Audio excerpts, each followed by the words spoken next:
Want to make sure I got the right rotation. I think it's this way. This is the right setup, right? Yes. Okay. Let me know if it's the wrong side and I can rotate it if it's wrong. I'm feeling inspired, so I'm just going to improvise for a little bit, and that will be today's stream. I hope you guys are having a fantastic day.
How are you guys doing?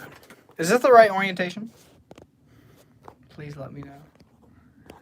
Good stuff. Hello. Sweet. You guys have any ideas of things for me to play?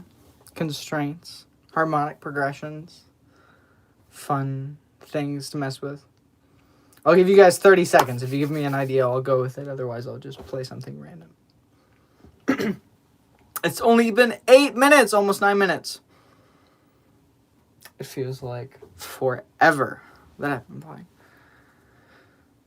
Maybe something whole tony, something octatonic-y. Maybe going back and forth between octatonic and whole tone.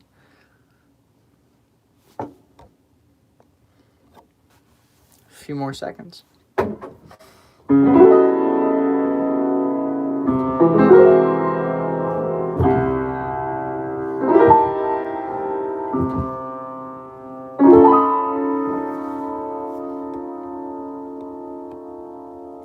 Or maybe something just in complete, like just C major.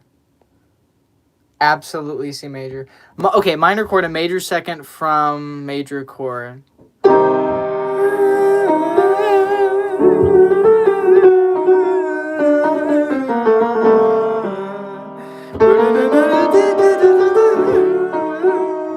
Is that what you're thinking of? That kind of like, exotic sort of sound? And that fourth mode of harmonic minor? Is that what you're thinking of? I'm assuming that it is.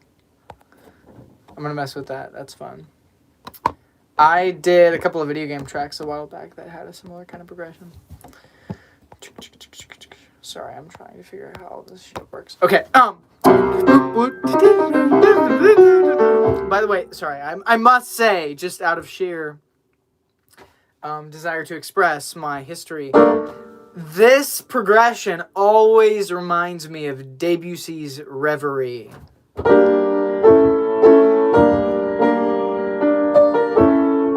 And that piece was so influential on me for so many I heard that piece in a weird context. I heard it in the context of some Flash game. I don't know if you guys know. When I was in middle school, I played a shit ton of games on addictinggames.com. I wasted so much time, I don't know if wasted is the right word. Maybe not aesthetically, but, functionally wasted so much time playing addictinggames.com games. And there was one game in particular that had a really shitty MIDI version, like an artificial performance of... Sorry.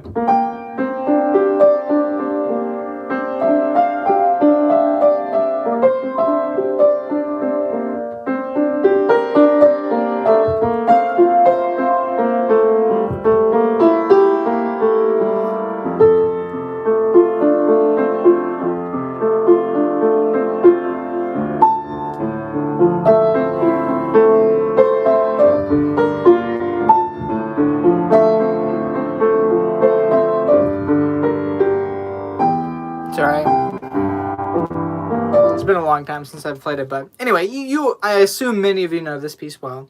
It's a beautiful example of the Dorian mode and lots of, other modal mixtures and things and planing, and, Debussy is a wondrous treasure in himself. But anyway, this progression, minor chord up to a major third, right?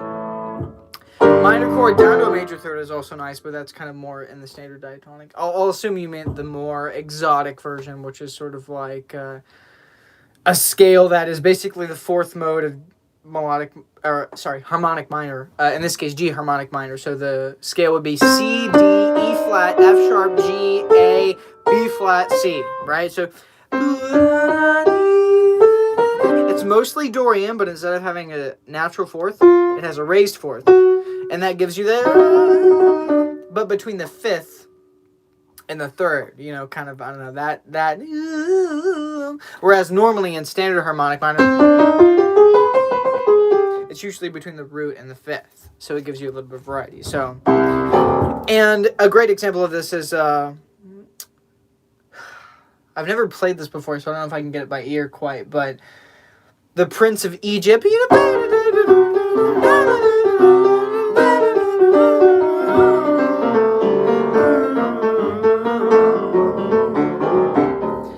it's fun because you can mix this. Mix this modally.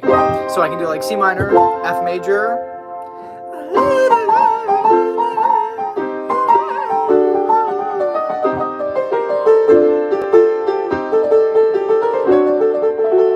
Right? It's really fun. I'm just playing with C minor going to F major, which is sort of from Dorian, and then C minor going to D major, which still has that A, but it's the fifth of D major instead of the third of F major. So it gives it a different function. It's more flat instead of more bright, so it gives you that nice polarity, but with that common tone. Things like that where you get a common tone, so you get some order, but you also get the sharp as opposed to dark, so some chaos, so to speak, or some contrast, I guess would be a more precise way of stating it. Anyway, I'm just gonna shut up now and play.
I'm just doing different random stuff because I feel like it.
That was fun. Okay, I'm gonna read the chat now.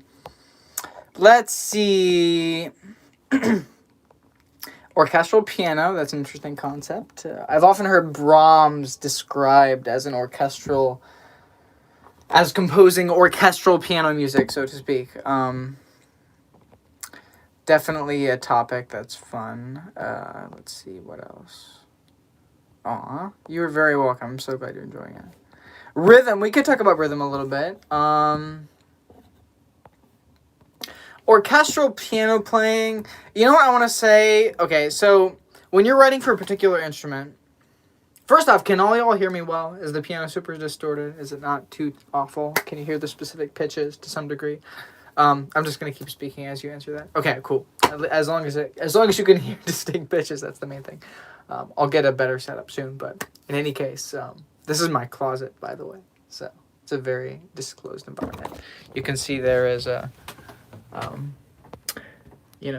Bach in the middle, Debussy on the one side, and Beethoven on the other side. I remember there's a quote of Debussy. Wait. Okay, I think we should be good again. Sorry about that. That was just my stupid phone turning off. But anyway, I have Beethoven, Bach, and Debussy. Bach, I feel like, is the left brain, right brain. Beethoven and Debussy are both left brain, but also right brain and different. I don't want to get into that whole conversation. But very different, so I feel like they kind of represent like a center and then kind of like polarities, if that makes sense.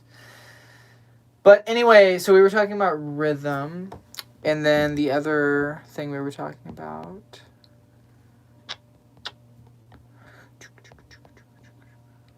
Oh yeah, orchestral piano. Let's start with orchestral piano, and then we'll get to rhythm. So as far as orchestral piano is concerned... Sorry, I'm trying to turn the chat off so I'm not distracted. You can... first off, the sustain pedal.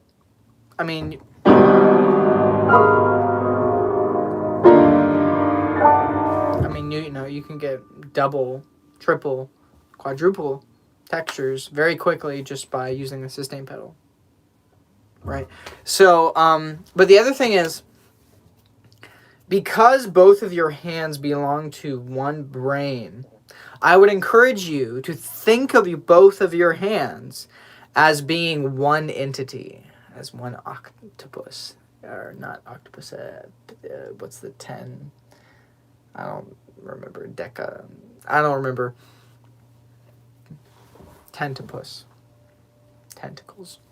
But anyway, if you think about yourself in being a particular pitch collection, here's another thing too, like, there's a way of playing on the piano where you're thinking about, okay, I want to play these specific pitches, and you play the specific scale degrees, and you hear melodies, and you regurgitate licks that you've learned, or one of them that I learned earlier on was...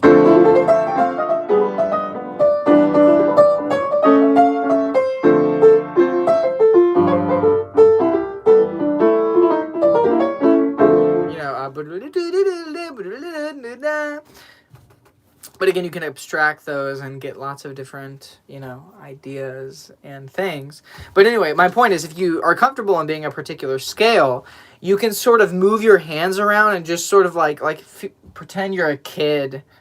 That's where the default mode network is helpful, right? Because the default mode network, on one hand, the repetitive brain patterns that you can treat your brain to just memorize surprisingly better than you'd think if you, work at it, especially with meditation. If you have these repeated patterns, if you get accustomed to playing in a particular scale, not just, I'm practicing the scale. It's funny. So many people just practice, shit like that, like just or. But as far as I'm concerned, that's like the worst kind of practice that you can do. It's so non-musical. And you're ultimately always practicing to be a musician. So anything that's non-musical is detrimental as far as I'm concerned. That may be somewhat radical, but that's my honest opinion. But anyway, just use your own intuition. But where was I going with this? Oh, yes, orchestral piano. So if I'm comfortable enough, let's say in A-flat melodic minor, and I can play different bass notes, and I know what the different, you can go through melodic minor and gain a sense of familiarity with the modes of melodic minor to be just as familiar as the standard modes, Aeolian, Dorian. You think, Dorian, I know what that sounds like. Lydian, I know what that sounds like, you wouldn't miss Lydian in a heartbeat. You wouldn't miss cheese, the flavor, in a heartbeat, right? Is that, cloves? So become familiar with all the flavors of different harmonies and scales intimately, because you can. You're perfectly capable of doing that. Actually. So, anyway, if you're playing in this particular scale, let's say you have a certain... I would recommend practicing between particular progressions, right? Often a common thing in harmony is tension and release, obviously, right? So like A-flat melodic minor, a little bit more symmetry, but not quite fully symmetrical, like 5/6 of the whole tone scale. Going to E-flat major in first inversion, aka G, Phrygian, or maybe Aeolian if you want to make it E-flat Lydian. Again, you can think of them as modal equivalents. The names don't really matter as long as you're really vibe with the patterns. If you really let something affect you emotionally, the uniqueness of that coloration is gonna cement itself in your memory more uniquely and recallable than if you merely just memorize the concept of it as something that is acceptable in a given genre. If you know what I mean. But anyway, and you can just reinterpret notes too, not to totally switch. But on a related topic of talking about harmonic progressions, if I just think about, you can literally have a library of various melody notes that are particular really nice extensions of certain voicings of chords with certain given levels of brightness and darkness and belonging to certain modes. So, for example, if I have a melody that's I don't know, let's say it's the 11th of a minor chord, like D. Then I can do like this. Right?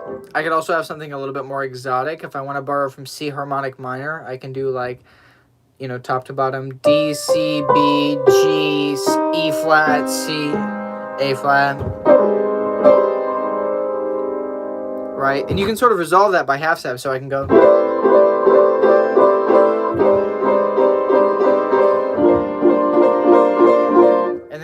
D major over F sharp, and then maybe F minor Dorian, keep the D on top.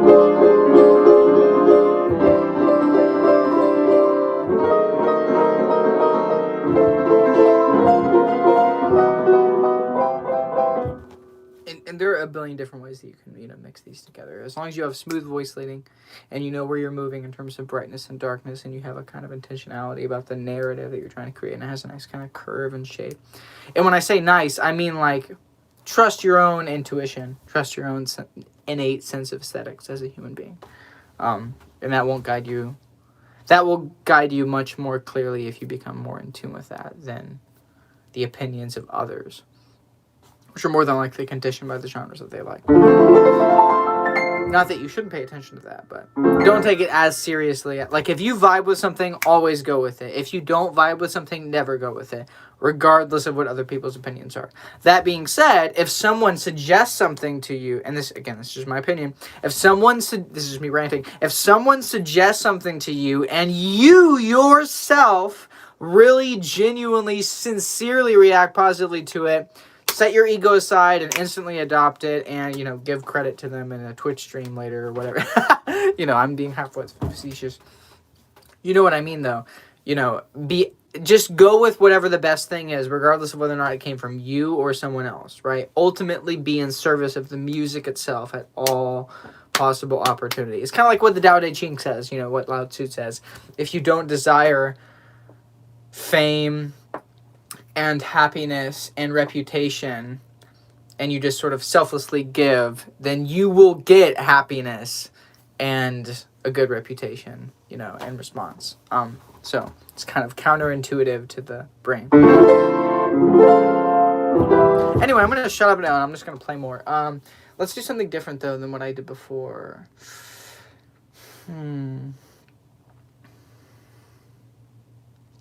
I'm going to start out just in A minor, and then I might modulate to some other place. But I'm going to try and stick in A natural minor as long as possible, just for fun.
That was fun.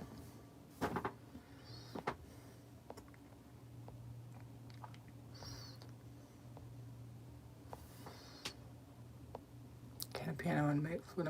Yes, my book is still available. Send me an email and I'll send you a copy. I'm working on a second edition of it, which has like updated audio files, and I actually adjusted quite a few different things, so I'm excited about releasing it soon. But if you want a copy of the old version, just go ahead and send me an email. jjayberthume@gmail.com. So.